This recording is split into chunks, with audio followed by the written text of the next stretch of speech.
The next time you hear a leader speak with that familiar, polished smugness, lecturing you on why you must sacrifice your prosperity to pay for their experiments, do not be intimidated.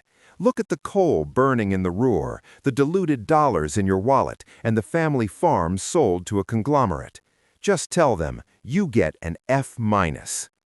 Holding the F- class accountable. Across the West, we are governed by a managerial class that claims to be the only safe pair of hands for our future. They are the straight-A students of elite universities who have become F- leaders in the real world. They ask for our trust based on their credentials, but it is time to judge them by their results. This is not a message to one nation. It is a global indictment of a leadership style that treats reality like a spreadsheet and citizens like legacy assets to be liquidated. 1. The smugness of objective failure. These managers claim to be the party of science, yet their track record is a catalog of industrial suicide. Look at Germany, where the green ideology has achieved the impossible, making energy more expensive and more dirty. By shutting down clean nuclear plants to satisfy a political theory, they have been forced to retreat to the fuels of the 19th century just to keep the lights on. They promised a carbon-free utopia, yet current reports estimate the German nuclear phase-out has caused an additional 730 million tons of CO2, the equivalent of an extra year of national output. They didn't save the planet, they unplugged their own industry. The result?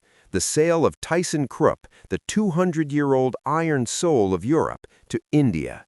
It survived world wars, depressions, and the collapse of empires, but it could not survive the F- energy policy of the 2020s. 2. The hidden tax, printing poverty. When their bad policies run out of money, they don't fix the problem, they print more currency. In the United States, they call it stimulus, but it is a tax on everything you touch. Since 2020, they have increased the M2 money supply to over $22.7 trillion, meaning roughly 33% of all dollars in existence were created in just the last few years. They have flooded the system to pay for their mistakes, causing the price of groceries, fuel, and life to skyrocket.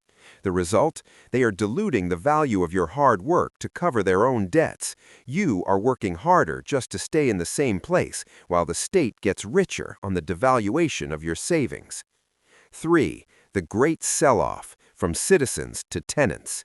They claim to protect the middle class, yet in nations like Canada and the UK, they have presided over the greatest transfer of property in history.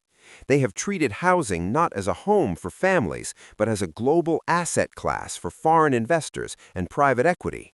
While they boast about GDP growth, rents in major hubs like Montreal and Vancouver have skyrocketed by nearly 71% since 2019, trapping a generation in a permanent rental crisis.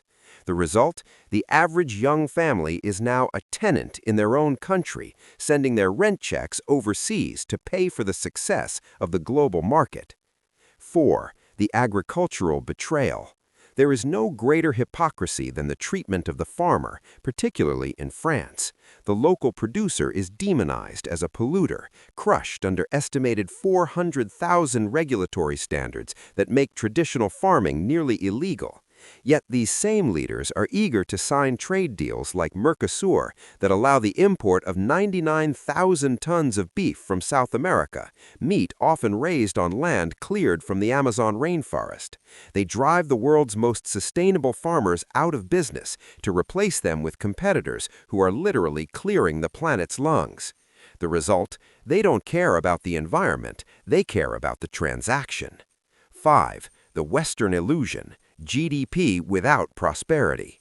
Across the entire alliance, they tell us that mass immigration is the engine of the future. But look at GDP per capita. In countries like Canada, population growth has surged by 1 million annually, yet the actual wealth of the individual has flatlined or turned negative. They invite millions in, but build a bureaucratic fortress that makes it nearly impossible to hire them. We have labor shortages and unemployment at the same time, an F- achievement that only a technocrat could manage.